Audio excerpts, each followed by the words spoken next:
and those who cannot pay that fee, it would be waived with the proper paperwork that needs to be filled out.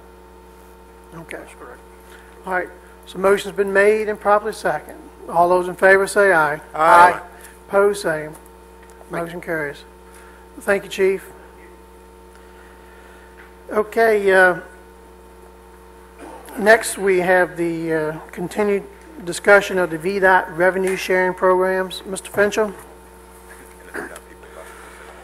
Mr. Chairman, members of the board, this item is back on the agenda to get direction from the board as to whether collectively this body wishes to proceed with either the current revenue sharing projects that are out there or additional projects. As the memo stated previously, there are two projects that were pending. One on Route 639 and one on Route 1. The Route 639 project was amended at the last board meeting when the board agreed to request a transfer of unexpended funds from the Route 639 landor improvements to Route 639 between Route 1 and 95 for the spot intersection improvements. There is still a revenue sharing project on the books for the preliminary design and right-of-way acquisition for Route 1 between Gatewood Road and Green Road, basically that entire corridor there. The board previously agreed to a $250,000 match for that project. However, it's a fairly expensive project and would take significant additional investment to move that project forward. The only other potential project that we have any cost estimates for would be for the construction of turn lanes at the entrance of Campbell's Creek subdivision, just south of Gatewood Road. And if the board is interested in perhaps pursuing a revenue sharing project, that is a project that we do have some construction estimates for that we could make application if the board so desires. Again, the estimates on that are about $960,000, which would be about 2 years worth of revenue sharing funds and matches from the county to bring that project to fruition. And with that, I'll answer any questions that the board may have. Okay, thoughts from board members, Mr. Popowitz? I don't think we discussed this in April with Mike Estes from VDOT, but would that be something that would work under devolution for? This is a project that would qualify for local administration, subject to all the paperwork being executed between the county and Virginia Department of Transportation. Okay, so we could, and I guess my question was, because I think our biggest concern was how we would deal with the Federal Highway Administration regulations. And I think his answer basically was they'd be the administrator. We're actually putting out the contract, so we'd have a little bit different relationship with the federal funds. Is that correct? Yes. Okay. Okay. To that end, I believe we might be able to bring the cost of the project down somewhat. I don't know how much, but if it were amenable to the board, discuss it maybe at the next meeting. I'd like to see if this might be one of our get our feet wet type project for a devolution project. And devolution meaning where the county is the administrator, not VDOT, on some of these projects. I think we've had individual discussions on this before, but in the April 20th meeting that we had with staff from VDOT, I think this might be something that we might want to look at, and it might save us a little bit of money on. I don't know. Okay, we're certainly going to ask staff to evaluate that. We have time. We have until what, June 18th. Yes. So, okay. Mr. Akers? No, Thoughts? I certainly, Route 1 from Gatewood Road down to Green Roads is going to be so expensive that it'll take many years until the housing industry, you know, gets back and gets better, whereas the proffers coming in from Ladysmith Village will help offset those costs. So I think it's a smart move to pull that project at this point and go with something else. And I would support Mr. Thomas on his turning lanes.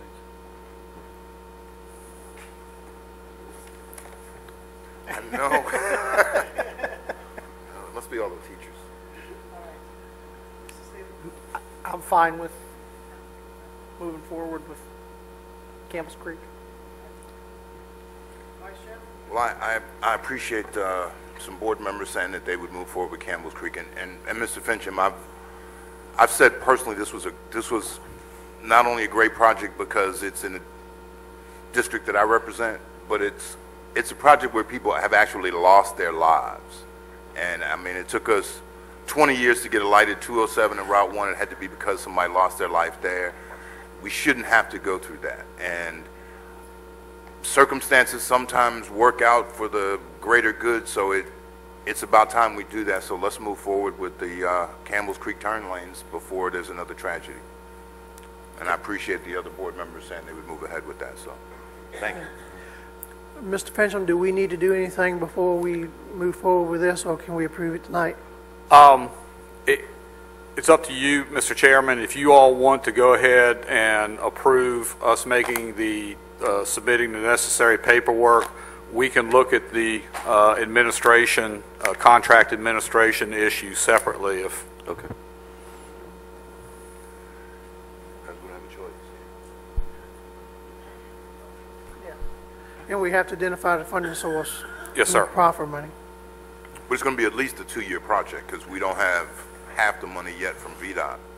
that's Right. correct. So, okay. And if anything happens at the next year to make our budget look really bad, we have the ability to pull that out because we're not using the proper money. I think it's reasonable to expect that the number of requests will exceed the funds available, and VDOT will have to prioritize the projects. Right, okay. All right, so what do you recommend, Mr. Fincham, that we, do we proceed for it only this evening, or do we wait and get the information from Mr. Popovich, or Mr. Popovich? I'll leave it up to the, I'm sorry. Mr. Chairman, I don't have any problem with moving forward with the project, but I'd like at least a part of that motion to at least have a vote of confidence that we try the devolution avenue if it's economically feasible. Okay, If you would just move ahead with Campbell's Creek and that to the end of your motion, and I'll be happy to second, since you already said half of it. Okay. I make a motion that we move ahead with the Campbell's Creek project and also look at devolution as an alternative part of that project. and funding come from the proper fund? And funding coming from the proper fund, excuse me. I'll second that motion, Mr. Chairman. Okay, motion made and proper second that we proceed with the Campbell Creek subdivision with the stipulations that was added. All those in favor say aye. Aye. Aye, pose same. All right, motion carries. Okay, next we go to reports from Supervisor Liaison. And first I have a couple that I'd like to share. Excuse me? Yeah, you're first. Good. All right, and I have been meeting with the school board chairman and the superintendent, and I think we're making some headway on some items that we're been trying to address for the last several weeks to make sure we can proceed with a few things. One of them being Governor School. In those discussions, I think that we have agreed that that we were able to find about another $100,000 in working with the superintendent. That they said they believe they can make that work. So tentatively, that's how the talks have been going. So that had been the primary source of the school meetings really lately, working with what we have to work with. But also on the public safety side, we have made some headway in some areas, and our department has initiated a lot of the centralized purchasing with within all the departments, primarily EMS, janitorial, and office supplies. Also, we have moved forward in the fire and rescue area with the narrow banding committee continuing to move forward in their process, which you'll see one item on the consent agenda tonight. The department has also completed the transition from multiple agencies maintaining separate EMS license into having one Caroline County EMS license, which does position the county for many leverages on grants. So that was one good thing that we've been able to do. Our EMS folks have been working with computers inside of in the ambulances with the computer reports, and that's been working well. I understand that was implemented in March. Also, just a few other things that were going on. The department continues to work in the emergency planning services for the Boy Scout Jamboree. We've been actively planning with the upcoming nuclear power station drill to be conducted this summer. There will also be some regional-wide focus on wildfire scenarios that we'll be participating in. As far as training, all departments in the county now have a unified database for training records for all responders to make sure that whether it's a volunteer or our paid folks, you're still getting a professional. And also we had enacted the background checks on all volunteer as well as our paid folks. Again, to assure that when we respond that the citizens know that we're sending the best qualified people to them. And lastly, the spring school this year was the largest in the history of the spring school, and we had 380 students, firefighters, that trained in that as well. As far as public education, retention and recruitment, we continue to have training programs, but has also been to our business community fire prevention and risk reduction courtesy building inspections for those businesses who would like fire prevention inspections. Our group has been doing that. In operations, your first responders have responded to 142 fire calls, 313 EMS calls in April, and Saturday was the busiest days of the month. And that's all I have to report this evening. And with that being said, we next have the communications, technology, and public works. Thank you, Mr. Chairman. I believe Mr. Borshak sent me a memo, which I think I forwarded to the other board members on public works. If I didn't, I'll make sure you get that so you're up to date on public works, and we'll save time. With respect to technology, we have been meeting this year or discussing with all of the providers of internet service, and that's really been my main focus on this entire process. It's quite obvious that the county can't afford to do it, but we are trying to work with partners, and this is kind of a status of where they are. Verizon, who provides DSL to the Bowling Green area and some other areas, has told me it'll be 2012 before they continue to expand. So that kind of looks like it's not a short-term option. The folks from MetroCast have been expanding their Port Royal system into Bowling Green, and now there's fiber there, so those who have access to MetroCast will be able to get some sort of high-speed internet shortly. And Comcast still has not done anything and still has told us that their plans for expansion are on hold due to the economy, which they've been on hold for at least 4 years for the economy, which is probably when the economy was good they were on hold. But we don't expect much out of Comcast, and since we do not at this time have a franchise agreement with Comcast, I have entered into discussions with a private firm who wants to provide county staff, and I met with them, gee, it kind of runs together, it was week before last. They would like to provide triple play, what they call triple play services, which is on-demand internet, voice over the internet for your phone service, and high-speed broadband. And they're looking at actually expanding into the western part of the county. The lake communities, Belmont, and that area with that actual physical hardwired service. But in order to get that hardwired service from either Fredericksburg or Richmond, they are proposing to make wireless connections for all the people in that area. So we're still working with that company, which looks like it's an exciting event. They gave me a 3 to 4 month process. Once they got started, they could turn it on. So that may be something that happens before the end of the year based on their expansion plans. And with the other wireless company that's currently in the county, I met with them about a month ago, and they are going back and reevaluating where they are to try to find basically areas that aren't as densely populated where they can set up wireless, in particular Sparta, Dawn, places that don't have any access at all. So that's our second tier, but we should have something in the near future for wireless from a company that I guess Mr. Wilson probably doesn't want me to mention right now, but we do have somebody that's close. So that's it, Mr. Chairman. We'll leave it at that.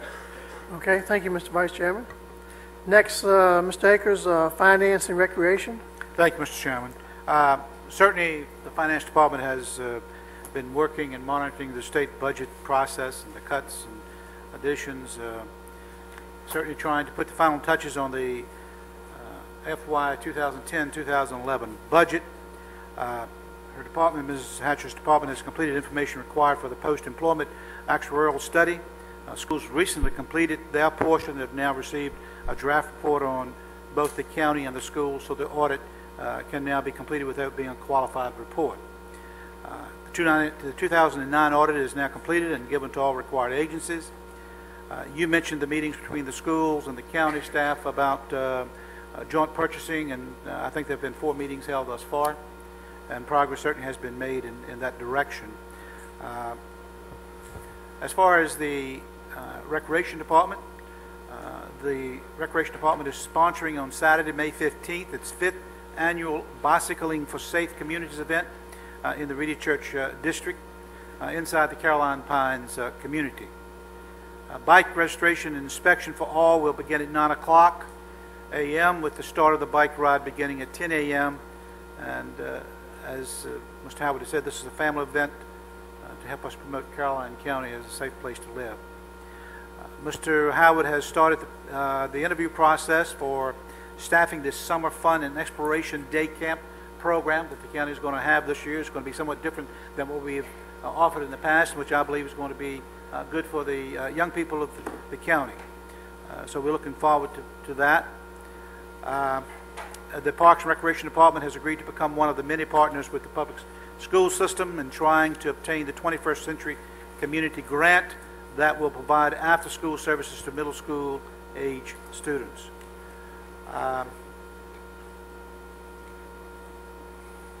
And the Recreation Advisory Committee had a meeting scheduled for the 13th. I believe that had to be canceled. I don't see Donnell, but I think it's been rescheduled for the 20th of May, and we invite people to come out to that meeting to have input into the programs they'd like to see, recreational programs they'd like to see in the county.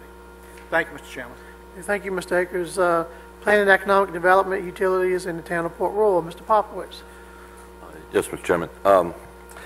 I think you heard me allude to it earlier, and with the motion was a process of devolution. We met with Mike Estes on April 20th, staff and myself, and we went through some of the different phases that the county could possibly work into that, and of course one being individual projects, one taking over the entire maintenance, and then actually taking over the entire program as a county. Obviously we're not prepared to do the latter, so I'm kind of pleased that we were able to kind of get a test run here to see how this is going to work, because we were planning on making a formal presentation to the board at some point.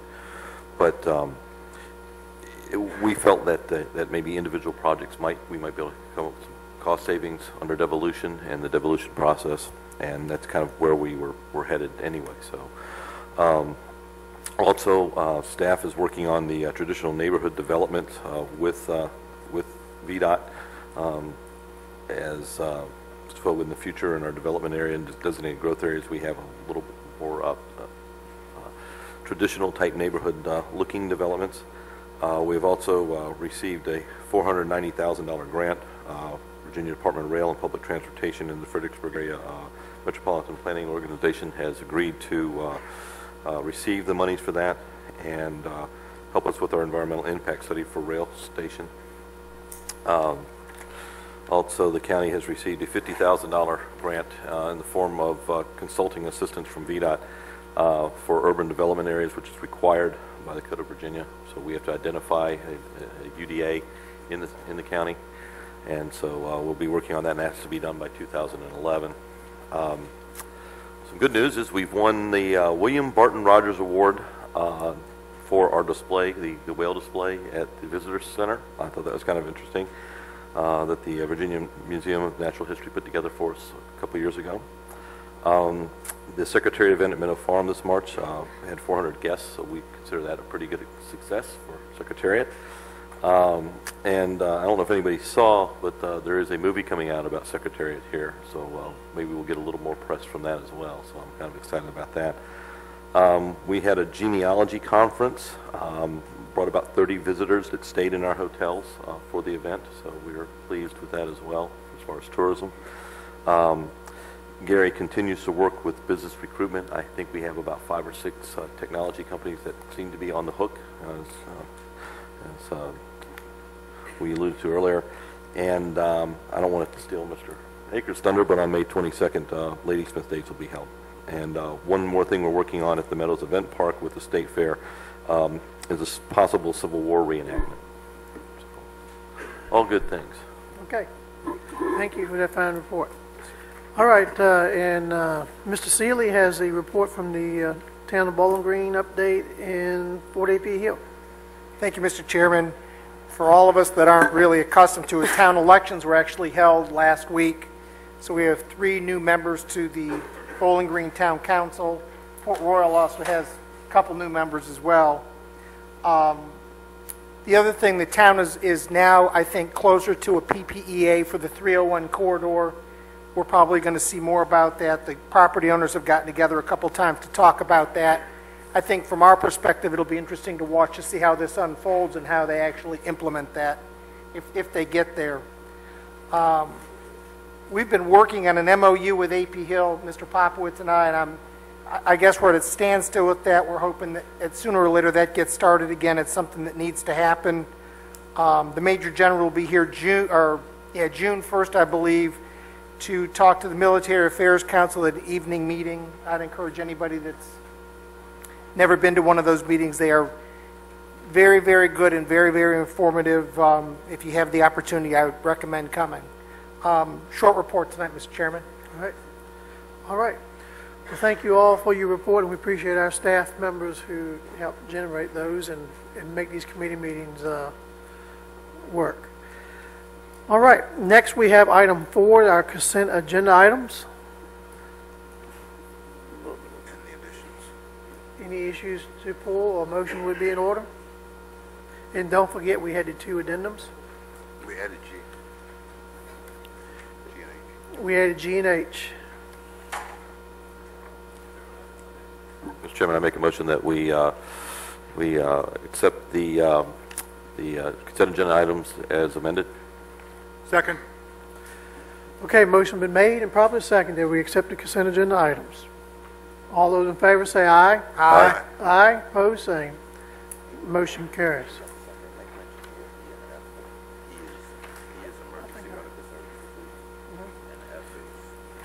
Okay. Okay. Good point. Mr. Thomas did ask Mr. Vice Chairman to make sure we clarify that, and I think it's a great idea. The part of the resolutions were 1, to adopt the resolution declaring May 16th through 22nd Emergency Medical Services Week, and also included in that was the adoption of the resolution declaring May 17th through the 27th, Business Appreciation Week. So if you see your EMS person and your business folks, make sure you thank them appropriately, especially during that time. I believe Mr. Ashcraft said it wouldn't be a bad idea if we picked up another item. Number six. Item number 6. This was the tax amendment that we had. Mr. Finchel? Board members, I don't see much sense in this taking much time, and I think they would like to dispose of this item if we can, as soon as we can, as long as there's no disagreement in that. So, Mr. Finchel? Mr. Chairman, members of the board, item number 6 under new business collectively contains 3 different zoning text amendments that staff, the representatives of the State Fair, as well as business supporters of the State Fair have worked to develop these regulations. When the planned recreation and entertainment district was adopted, we did not actually have sign regulations developed at the time of that amendment. We all felt that it was appropriate that the project be developed, and once it was finished, we could actually craft a sign package based upon the development of that facility.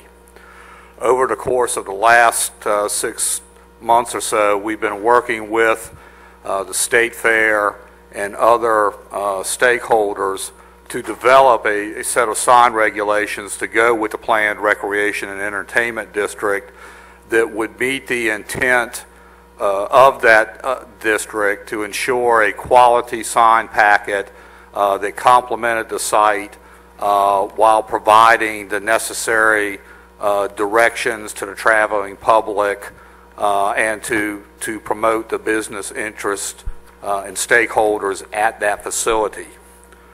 These regulations or draft regulations we believe will provide an attractive, comprehensive sign package for the State Fair of Virginia, and we have included some graphics to show the board what the signs would look like based upon these regulations.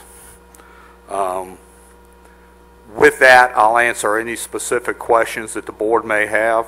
Mr. Taylor, Chuck Taylor, is also present from the State Fair of Virginia, in case you have any questions for him.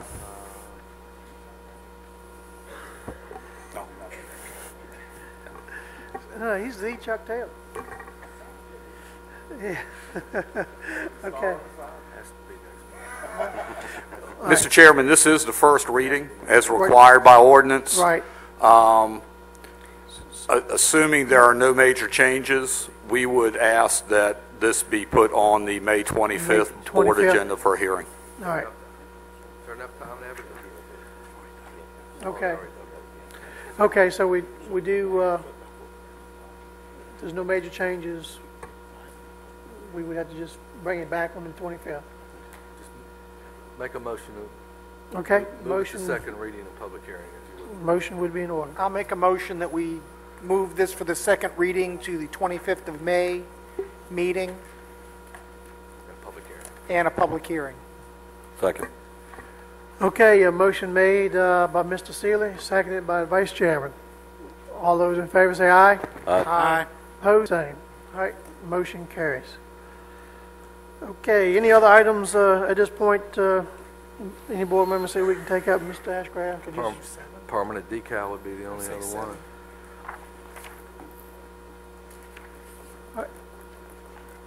Okay, you guys feel like we can do the permanent decal? All right. At this time, who's going to present that for us, Mr. Ashcraft, Mr. Parton? Mr. Parton.